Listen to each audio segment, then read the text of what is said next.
Hello and welcome back to another one of our videos where we show off how cool and wonderful our products are.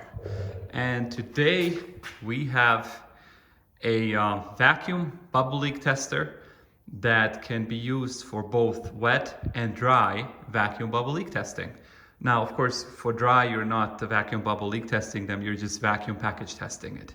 So the cool part about this unit is that this unit is actually tabletop unit. So you place this guy, this is the bottom here, you place it on your tabletop, and then this piece here, which is about a foot up, it's actually chest high, so that you can take a look at your products and make sure that you can see what's happening with them while you pull a vacuum.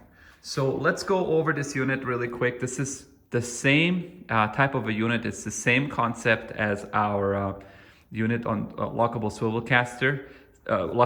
casters, but this one we've placed it on a rollable dolly because this guy is ready to be packed and actually shipped to our customer. So, excuse me, we have it actually on a dolly, and it's going to be rolled over to a skid and packed properly and sent out to another one of our happy customers. But before we do that, we wanted to talk about it and kind of show you all the cool stuff that this unit has and that the system does.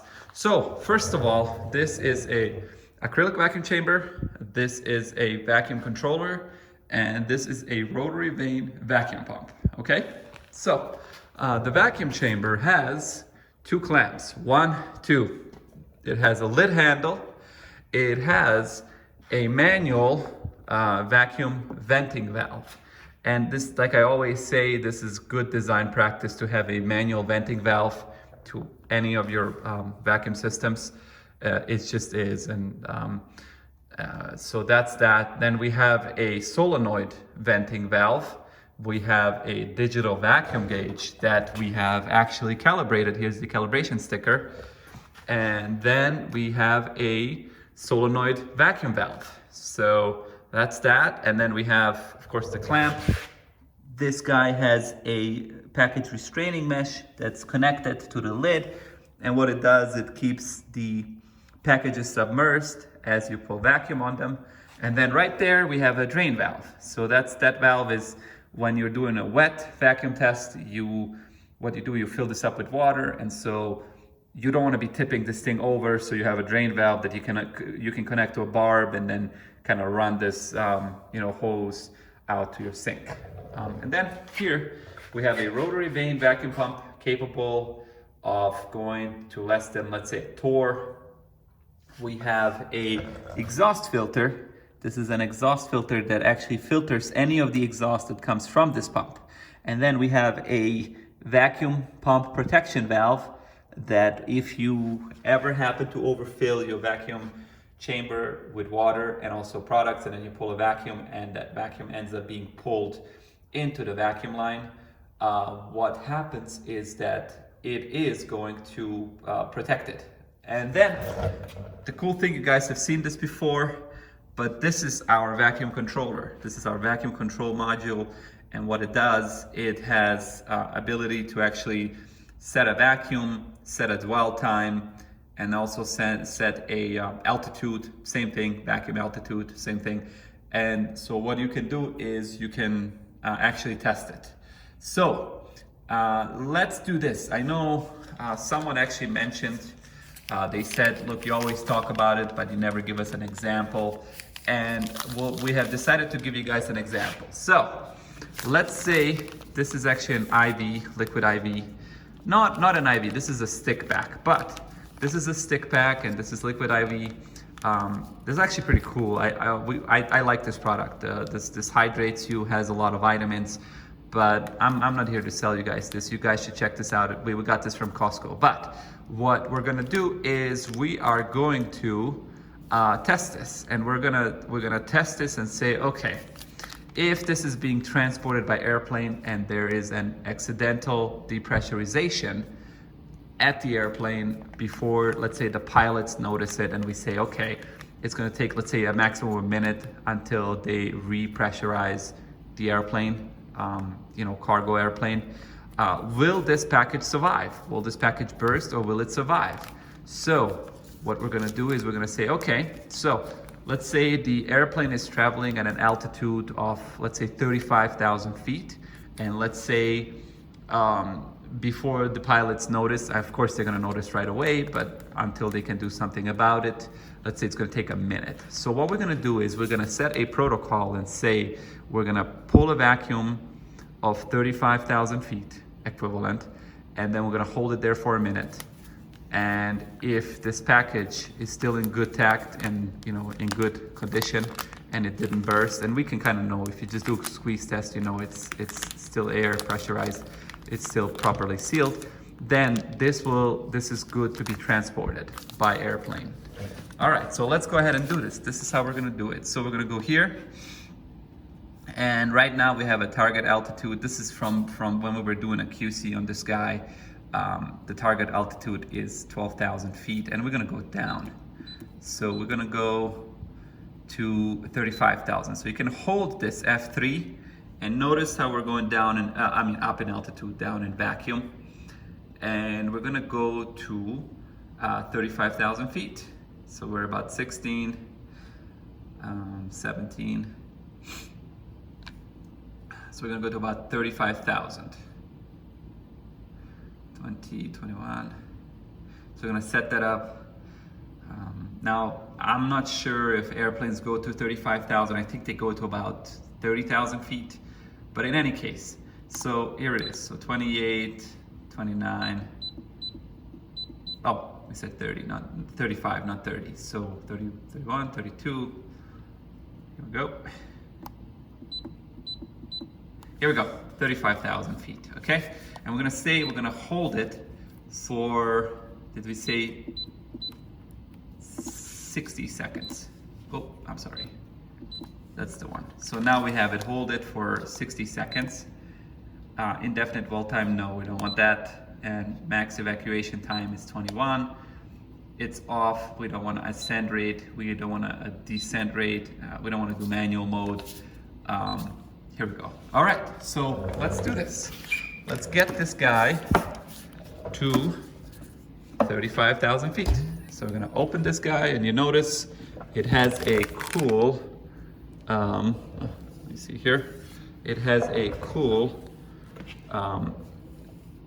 cylinder, sorry. It has a lid cylinder that actually keeps the lid open while you operate it. So that is that. And then, okay, so this is what we're gonna do. Here we go. We're gonna take this guy. We're gonna do a dry test. We're gonna do a dry altitude test. There we go. Close it. And all you gotta do is hit F1 and the test starts. And now watch this package. It's gonna expand. See that, guys? It's actually expanding. And let's see if it's gonna survive. If it can be transported by air. If it's gonna survive accidental depressurization. So there we go. And we have a set point of about 215 torr. And we're almost there. So you're gonna notice now that it's gonna hold it. Here we go. So it's holding it there. And so the pump is holding it now. And here we go.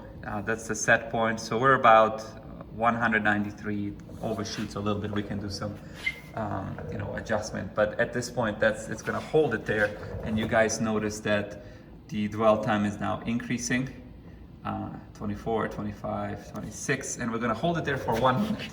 Notice how this package has expanded because it has been sealed at ambient atmosphere, but now since we pulled vacuum in this chamber, the package itself has higher pressure than the outside, and so it expands just like a balloon. So that is pretty much it. So we have about 8, 9, about 5 seconds, and then after that, it's gonna vent it. Watch it. You hear that? It is venting it. And then the package is going back to its initial form. So this is a good package. Let's take a look. We're gonna inspect it. Here we go. Grab it. Yeah, this guy survived. This guy. So if you were transporting this stick back via airplane and there was a accidental depressurization, this guy would still survive, and this is a good package. Now, why is this important? Of course, it's important because you always want to make sure that your packages are properly sealed. And then had this package burst, that means that you do not have a good seal here and along this right here, which means that you have to look into your sealing process. So this piece of equipment is used as a quality control equipment to make sure that you have proper, good seals, that your packages are properly sealed, and that in case of a accidental depressurization, if your items are transported by airplane, this will survive. This is going to be a good package. Now, of course, there is, notice initially we had 12,000 feet set up here, and 12,000 feet is to test it for truck freight, because trucks, they actually go over mountains and canyons and hills that can go up to 12,000 feet in altitude, at least here in North America. So if you place this package and you say, okay, this is actually good, it passed the test after testing for 12,000 feet, then that means that these packages are good to be transported across the Rocky Mountains, so across truck freight over the United States. So this type of equipment is a vital QC equipment of any packager, of anyone that does heat sealing, and anyone that does heat sealing and also transporting. And this is not just for the food industry, it's also very popular in the medical industry. This particular item, this chamber is actually going to one of our medical customers. It's a medical supply company. So I think this is it. I think this is all I wanted to talk to you guys about. Of course, guys, don't forget to like and subscribe so that we can continue making these videos. We always appreciate you guys' comments, and we appreciate you guys watching our videos. We always, when you guys give us a call or email us, you guys always give us good props about the videos. So we're gonna do more videos, of course. Yes, we will release more videos. That was one question you guys asked. We will, and we'll also give some more examples on how you can do package testing or medical device testing or leak testing with a simple equipment as this. So all right, well, thank you guys so much for watching, and you guys have a good day. Bye bye.